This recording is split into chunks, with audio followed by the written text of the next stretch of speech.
When they look at Nicki and they say she's like crazy, like Nicki Minaj. Nicki Minaj. Own theory on the Nicki Minaj thing, the way she's associating herself with Trump, and why she's rooting for him publicly even though she's getting some backlash all over the internet. And I really think she do agree with him on many things, but I do feel like she's making it publicly because she's probably looking for protection. You know from who? You know who I'm talking about. Amazing role models like the then J.D. Vance, our vice president. And when I say that,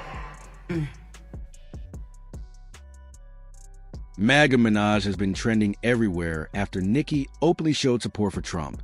The internet exploded, and people started dragging her nonstop. Many fans were shocked, because for a long time she had been slowly showing signs, but no one thought she would ever go all the way with it. This hit even harder, because a huge part of her fan base comes from the LGBTQ+ community.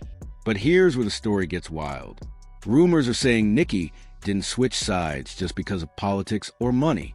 According to what's being whispered behind the scenes, some very powerful people have been threatening her for a long time. And allegedly, during Trump's administration, a secret deal was made. She would get protection, but only if she publicly dropped her Democratic image and fully embraced MAGA. Yes, it sounds crazy, but people online are claiming there's proof, and that's why everyone is talking. The backlash really started when Nicki made a surprise appearance at Turning Point USA's America Fest in Phoenix, Arizona. She joined Erica Kirk on stage for a live Q&A, and that moment made it clear to everyone where she stands. At first, Nicki tried to hide her political views by talking about Christian issues in Nigeria. But when that didn't work, she stopped holding back and openly showed her true position. And from that moment on, all hell broke loose. be silenced ever again. We will speak up for Christians wherever they are in this world. Amen. She was on stage praising Trump like crazy.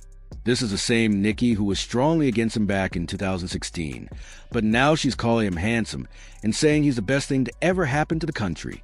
You really can't make this stuff up. Things got even more awkward when she suddenly called J.D. Vance an assassin right there on stage in front of Erica. People were confused. She kept saying random things that didn't even make sense, and the whole moment just felt messy. Have amazing role models like our handsome, dashing president. And you have amazing role models like the J.D. Vance, our vice president. And when I say that,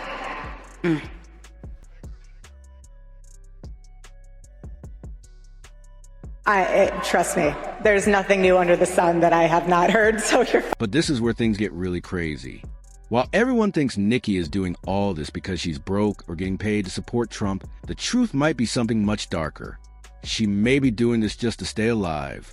If you've been following her for a while, especially after she started calling out powerful people in the industry, then you know she's been scared for her safety for a long time. The problem is, no one seemed to take her seriously. Things reportedly got so bad that there were claims Roc Nation was trying to put her under a guardianship. The idea was that they could take control of her money and leave her locked away in a mental health facility, similar to what people say happened to Wendy Williams. Earlier this year, police were even called to Nicki's house after a neighbor said they heard multiple gunshots coming from her property. The caller went as far as claiming that Nicki had been shot, but when police arrived, they found out it was a fake SWAT call. And this wasn't the first time something like this happened. Back in June 2023, someone called the police and accused Nicki and her husband of doing inappropriate things with their then 4-year-old son. After months of investigation, police said they couldn't figure out who made the calls.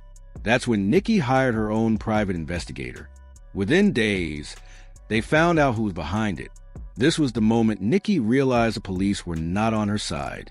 She later tweeted about it and said, "To the woman who made those swatting calls to my home, was it worth it, Dumbo?" She later shared another tweet. "Stephanie Bell, a warrant is in the system. Great detective work. So grateful." The DA filed 1 count for swatting call and 1 for false report to DCFS. To God be the glory. Now, you would think it would stop there, but it didn't. That was just the beginning. There was another attempt on her life. And this time, Nicki said it was food poisoning. She posted a picture of her Outback order with, "We love you," Barb written on the bag. Nicki said she didn't understand how the people who prepared the food even knew it was being delivered to her. She claimed that someone from her own team may have shared that information and put her in danger. She said, "Thank God I don't eat the food in this place." Imagine seeing this written on a brown paper bag. Why would a person placing an order say who it's for? Odd. She also said in another tweet that she no longer felt safe ordering food because something didn't feel right. Because of that, she said she would never buy food from Outback again. "I don't care how long it takes to get an Outback. I will never eat again at Outback." On top of all that, last year during her Pink Friday 2 tour, she was arrested as soon as she arrived in Amsterdam. Dutch police said they got a tip claiming she had substances in her luggage. According to Nicki, the real plan was to set her up with hard substances, so she would end up in serious trouble. But instead, they only found soft substances, and she just had to pay a small fine. She was released right after. As soon as she got out, she went straight to X. And trust me, she had a lot to say. "They've been trying everything they possibly can to try to stop this tour. They took my luggage, and when I asked where it is, they said it's on the plane. It couldn't have been. I just pulled up. They're being paid big money to try to sabotage my tour because so many people are mad that it's this successful and they can't eat off me. They got caught stealing money from my travel jets. Got fired. Got mad. This is how they plant things in your luggage." These rumors about Roc Nation trying to sabotage Nicki got even bigger after popular YouTube blogger Storm Monroe spoke out. He claimed he received inside information saying Jay-Z was behind Nicki's arrest. According to Storm, Roc Nation allegedly paid someone from Nicki's own team to spy on her and report everything she was doing. That's how, he says, Dutch police already knew there was weed in her luggage before she even arrived. Was that allegedly Jay-Z and Roc Nation is behind this. Jay-Z and Roc Nation has been after Nicki for a while, especially after she released that song, Bigfoot, Goodfoot. But even long before then, there had been beef, which I did not realize. So, from what I'm being told, Jay-Z was trying to get her arrested, but of course legally. That's why they waited till she was overseas to do this to her. Roc Nation wanted to make sure that when she got arrested or apprehended for whatever, because you know in the industry they can get you set up with all kinds of charges. All right. It said that they wanted to make sure her husband was not with her because her husband is her protection, which we know that. Roc Nation is looking to bankrupt Nicki. And this is why there has been several stories planted about her being broke, going broke, or needing to constantly tour because she's close to being broke. This was absolute setup and sabotage. And if I was Nicki, I would fire my whole team. Fire the whole security team. There is a mole. Get rid of them all. There is a mole. Because now that I think about it, Roc Nation got Meg. The only competition that Nicki has is Meg. Let's keep it real. It ain't Lotto. It ain't Mocha Latte. What's the other rappers out here? There's nobody. It ain't Cardi. I know y'all wanted it to be Cardi. It ain't Cardi. She was absolutely set up. Also, Tory Lanez was supposed to sign the Roc Nation first, and the second option was Meg. See?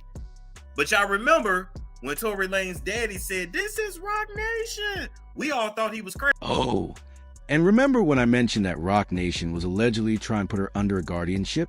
That story was shared by Tasha K, and a lot of people feel like what she said actually makes sense. Tasha claimed that Roc Nation has been planning to place Nicki in a guardianship too, just like what happened with Wendy. But according to her, the only thing stopping that from happening right now is Nicki's husband, Kenneth Petty. Not something that is like a conspiracy theory. This shit actually happens. But if they're able to separate Nicki and Kenny, that makes Nicki vulnerable because your husband is your power of attorney. Your husband is your signator on all of your accounts in the event anything goes wrong. Michael wasn't married. Britney Spears was married, but of course they control all of that. And so the mere fact that all these narratives are out about Kenny stealing this to buy chains and buy that, that's not what it is. It's like, they got doctors that are giving out these diagnoses saying that she's schizophrenic and bipolar and all of this stuff. And then Kenny's now here. She trusts Kenny. Of course, they've known each other since they were kids. Their families know each other. And so Kenny is just in the way. And so what do? You create narratives to try to separate, because if you separate, then you can divide and conquer. And so that's what it's about. She's going into her latter years and, there's a lot of money on the line and she's worth a lot, but Kenny is in the way. And so, yeah, I mean, look at what they're doing to Wendy Williams. Had Wendy would have still been with Kelvin, they wouldn't have been able to put her under a conservatorship because she has a husband. So, and like I said, there was only one that was accused of stealing. We're going to leave it at that. Okay? Y'all gonna stop twisting my damn words. Nicki Minaj ain't got no schizophrenia. They tried to 5,150 Kanye for being bipolar. It's a mood disorder. Then turned around and attempted to seize his assets just because he was talking his ish. Meanwhile, Wendy Williams is sitting in a luxury hospital suite while her lawyers spend her money. Michael Jackson's gone and Britney Spears had to flee the U.S. to Mexico just to feel free after years under that conservatorship. What part don't y'all understand? This is a systemic industry takedown meant to make her look incapable of managing her own money. And let's be clear, Kenny the husband is in the way. All this started after she tweeted about that damn COVID vaccine. When it comes to 50 Cent warning Nicki about her safety, this isn't exactly new. He and she are very close. So if anyone knows what's really going on behind the scenes, it's him. On top of that, he's reportedly MAGA himself and has shown a lot of support for the Republican Party. And he also reportedly despises Roc Nation just like Nicki does. It's still unconfirmed whether Nicki's actions are actually tied to being offered protection. But that's what many people believe, considering all the evidence of her life being in danger and the police seemingly doing nothing to help. There's a real chance she might be going all in on this just to stay safe. One person said, let's say this is accurate. How bad and dangerous is it that she is literally gambling her legacy forever? That part is crazy. Another person said, they want to do Nicki like Britney. She did the right thing. But now I want to hear from you. What do you make of Nicki going full MAGA and seemingly turning her back on her fans? Do you think she's really doing this for protection, or is there something else going on? Drop your thoughts in the comments below. I want to know what you think. And don't forget to click here to check out this other wild, messy video.